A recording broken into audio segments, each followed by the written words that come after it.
Hi, welcome to Friday Night Chats with Garage Geek. As you can see, I'm not in my garage. I'm actually in the bedroom that we're kind of fixing up. It's a little bit bare, very different from my garage, right? My garage is like wall to wall, everything just everywhere. And then in this room, there's nothing as of yet. We are on the 10th, we're having a pretty nice couch that we picked out. It's being delivered. It's going to go in here, and it's got one of those long parts where you can lay down. So I'm really, really looking forward to that so that I can read in this room. Enough of that. So I really don't have a lot this week. This was my last full week of school. I do have a full week next week, but only 2 days with the kids and then 3 days of training. So I'm going to start off with a puzzle that I've been doing this week. I actually came home today right after school, and I went ahead and finished it. I will be putting out a video about that tomorrow on my other channel, which is Jigsaw Geek. And it was this Nancy Drew puzzle. Now, my husband was laughing at me because he was like, "Why are you doing the Nancy Drew puzzle?" I was like, "Oh, the people, they requested that one." And he was like, "How many people?" And I was like, 2. And he was basically calling me a loser. Whatever. I got to 50 subs on that channel, so I'm kind of like, wow, that's pretty cool. I also noticed on this channel I got to 1,100, and I'm really not paying attention to it anymore. I just happen to glance, and every once in a while, and the numbers are going up steadily. So pretty interesting. But anyways, I did this puzzle, and it was so much fun. And I want this art, the Hardy Boys, Nancy Drew. I love these covers. I always have. And I was wondering if I should buy like the first 5 or 6 Nancy Drew and the first 5 or 6 Hardy Boys and read them and review them this summer. What do you think about that? I want to know, are these books worthy for adults to read? There's a lot of really, really great children's literature that as an adult, I've really, really enjoyed reading. One of them that stands out is The Witch of Blackbird Pond. I was floored at how good that book was.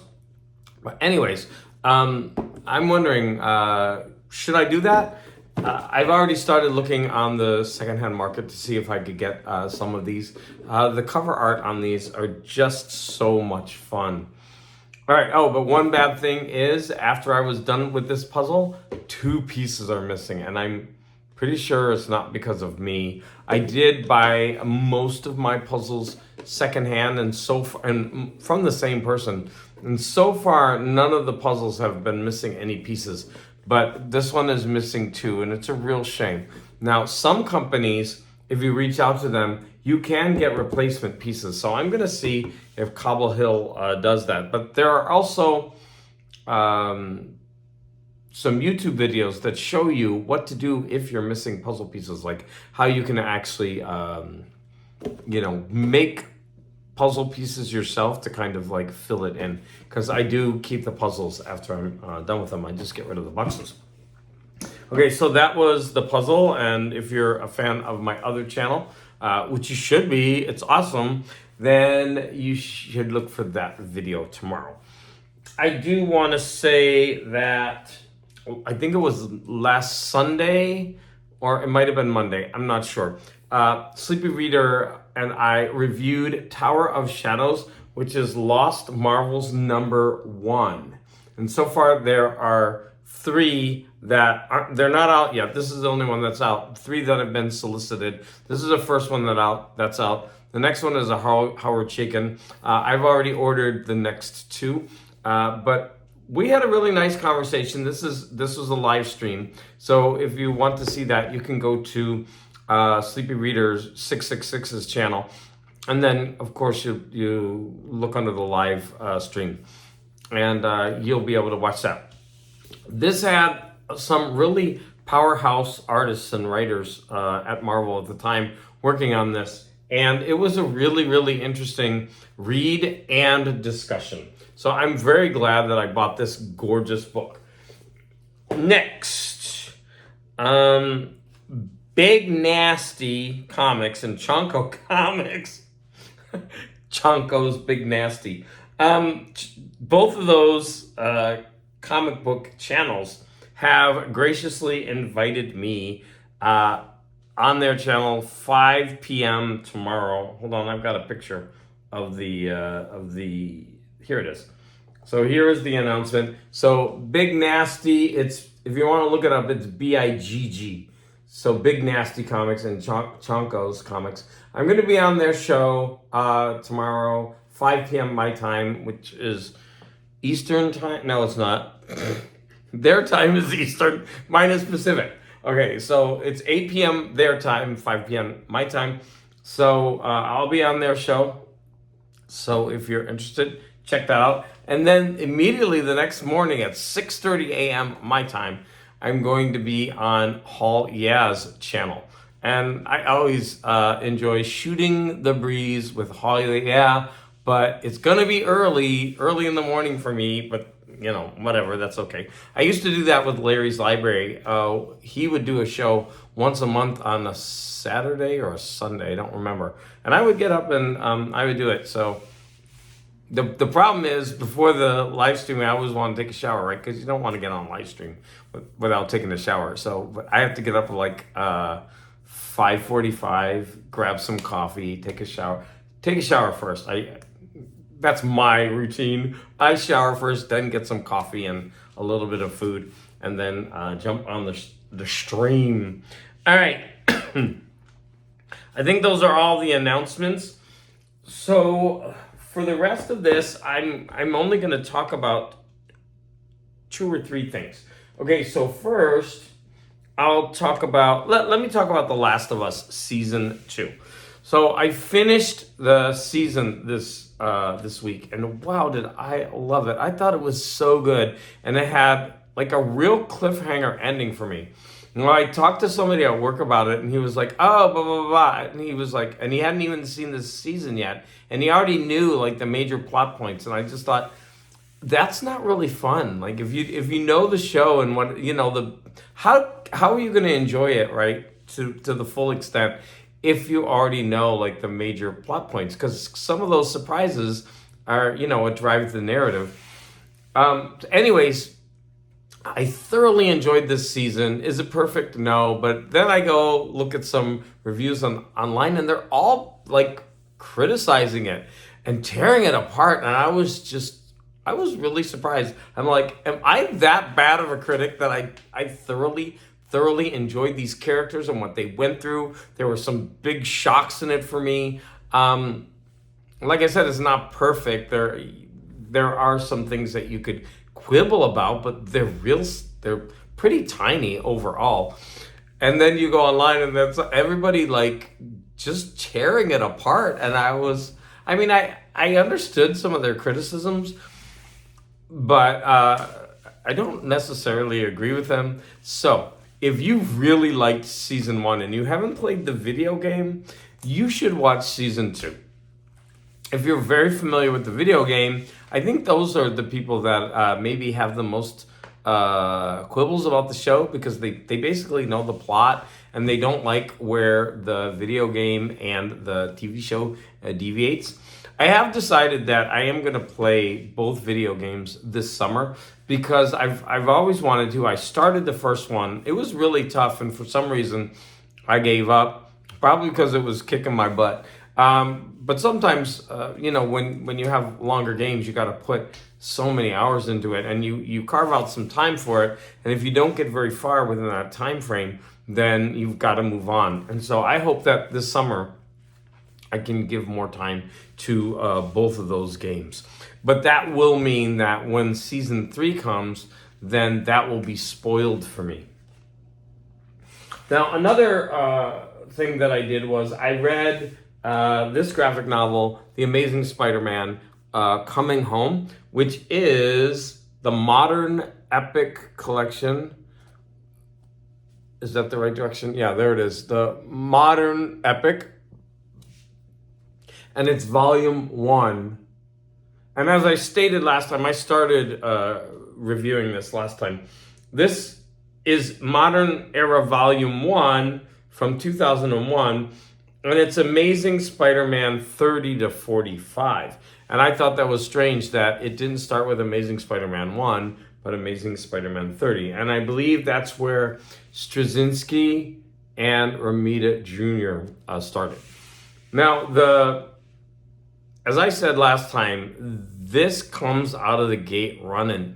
Man, does this have a strong beginning. That I was kind of on the edge of my seat. Straczynski can really show Spider-Man in peril, and it's effective.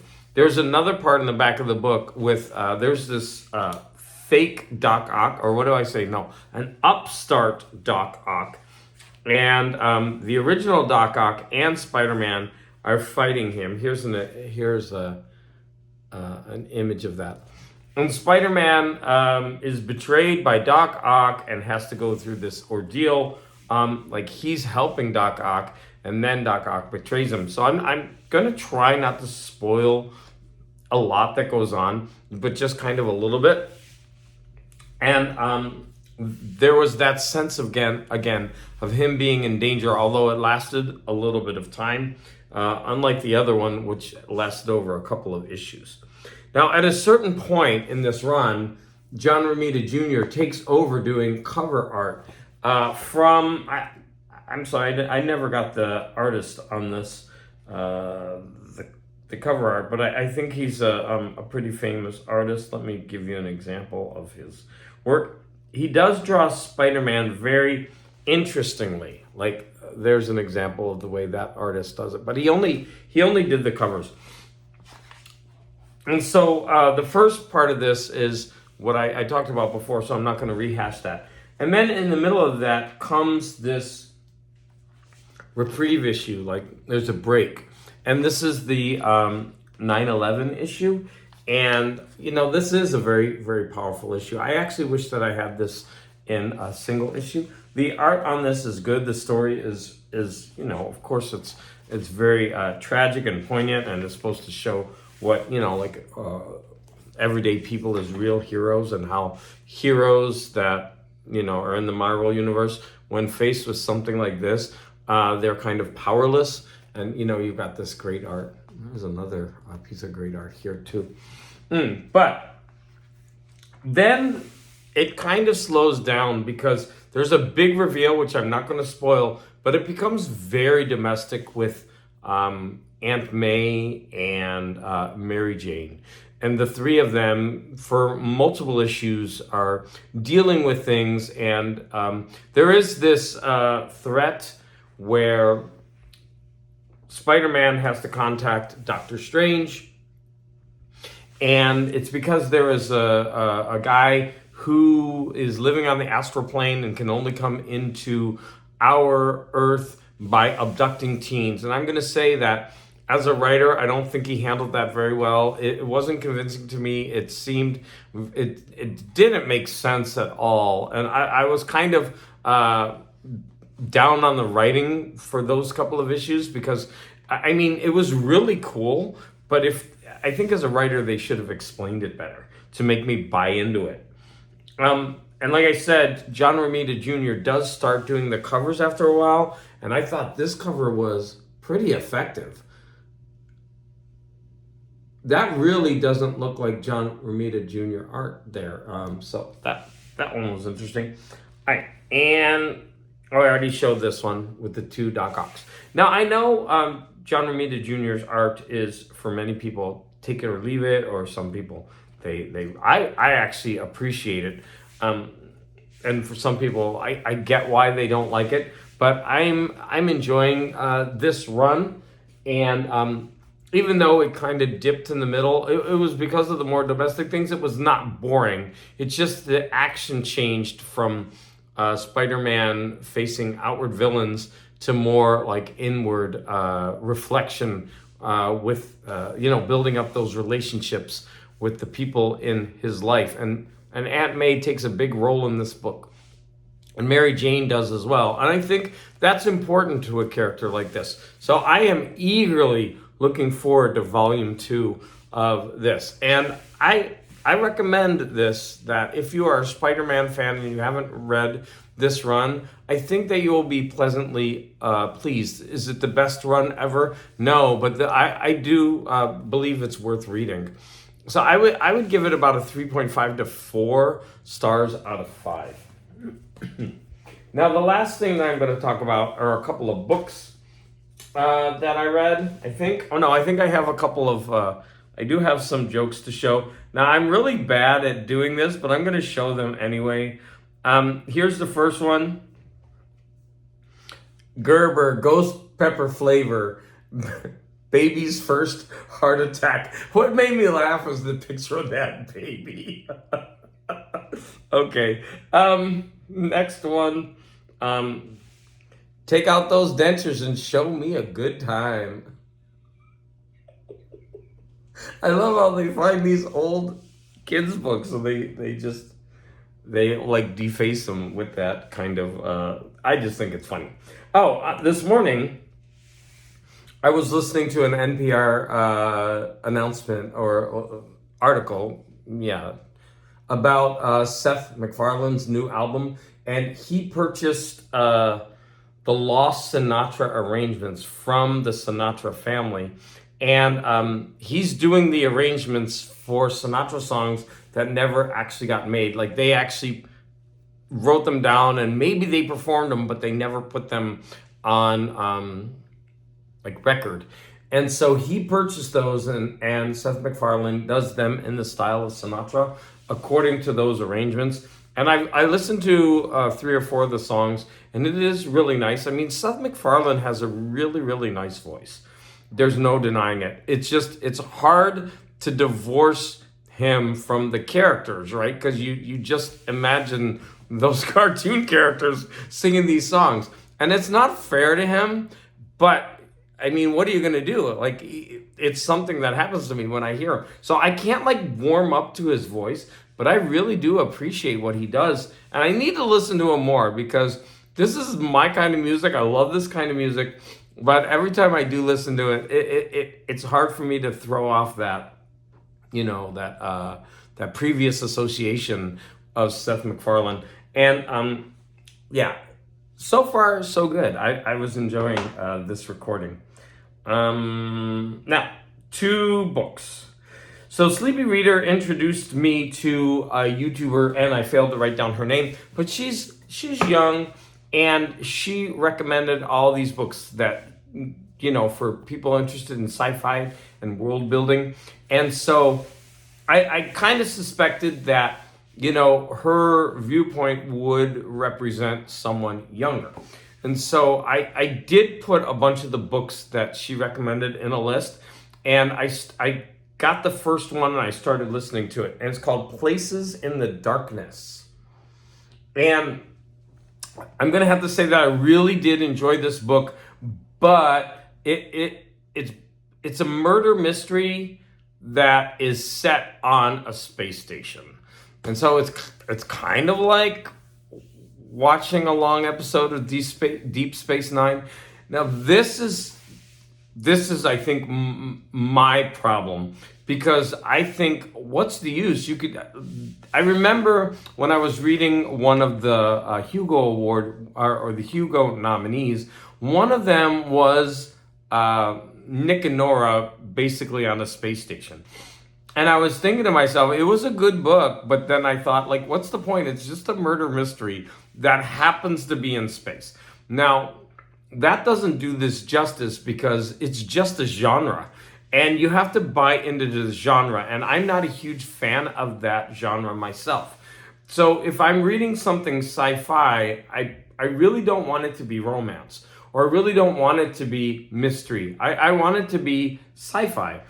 And so when it does do that, I always think to myself, well, I could just read a murder mystery, right? Instead of this. But that's not fair, because the author does do a great job. It's a really good book. Sets up this world where there's crime, corruption, a seedy underbelly to what's supposed to be like the future of the human race. They're like setting this up on this space station. And then you do get all of these kind of sci-fi future elements thrown into the mix. I'm just going to say that it involves basically two not really cops, but two people who are very different, and they're thrown together and they have to work together, kind of like Lethal Weapon. And I'm going to say I enjoyed this. Do I highly recommend it? No. But if you like murder mysteries in like a new situation, then you're going to really enjoy this. So I would give this, for me, a 3.5 out of 5. But I could see why someone would really recommend this book, because it's not bad at all. It's just my personal biases. I'm glad that I read it, and I'm glad that it was recommended to me. Not everything that everybody likes am I gonna really like. Just like I think I make a lot of really bad recommendations. In fact, someone, I think it was Vinyl Richie, he wrote in my comments, "Do you ever not like anything?" It's pretty funny, but it kind of true. So anyways, that was the book Places in the Darkness by Chris Brookmeyer.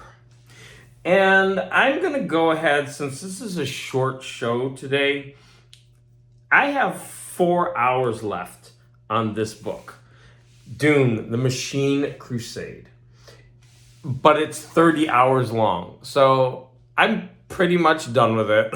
I'm going to finish it tomorrow when I'm doing another puzzle. But I thought I might as well, since I'm so close to finishing it, review it this week instead of next week. Now, this is the second trilogy in the prequel Dune world by Brian Herbert and Kevin J. Anderson. So the first trilogy went back to the Atreides line about a generation or 2 generations before Paul was born. Now this trilogy is going centuries, or could be 1,000 years. I don't know the exact timeline. Just way before that. It's going back to this Butlerian jihad. And this was basically a holy war against thinking machines. And I did review the first book, and this is the second book in the trilogy. And it's very similar to the first one. I enjoyed the first one, and I'm enjoying this one. It's just the same story. It's over 3 books. Now, is this a monumental work? No, but it's very enjoyable. And this is continuing the story of the fight against the machines, but it's also focusing a lot on 2 areas: the rise of the Space Guild and how we're able to fold space and travel that way. And so that the origin of that is coming in this book. And also we're getting more of the origin of the Bene Gesserit, although they're not called that yet. There is a sisterhood, and we're seeing the origins of that, and how the women and the men and of that society, how they are working, and how they're different, and how they're becoming separate because of the females being more able to have telepathic powers and or mind powers, and how they're genetically, what do you call it? They pick their babies. How do I say that? It's like genetic engineering, right? And so they pick the best babies that can continue this, so that it will get stronger and stronger after each generation. Genetic manipulation, I guess. And so I'm really enjoying it. I'm getting a lot out of it. I think it's not only do you get this backstory, which is false. If you're only into the original 6 Dune books, then none of this really matters. But it's a lot of fun world building, and I'm enjoying it. So I'm absolutely going to go on to the 3rd book in this series, and then I think there's a series of books. I think 3 books also. It might be 1. It could be 3. That also goes into the formation of the Bene Gesserit. So I'm enjoying these books. I continue to enjoy them. This is the 5th prequel book that I've read, or the 5th one beyond the Dune series, and I'm also getting to the point where I'm going to be reading more of these than of the original Dune series. I'm at 5 and there's 6 of those. So I think that was everything that I wanted to talk to you about this weekend. This week, like I said, I think I said was my last full week of school, and you get busy, and I came home, just tired because those kids don't want to be there. You're basically doing a lot of behavior management, trying to keep them calm and doing their work without getting out of their seats and throw. A lot of kids want to throw things like and you got to stop it constantly.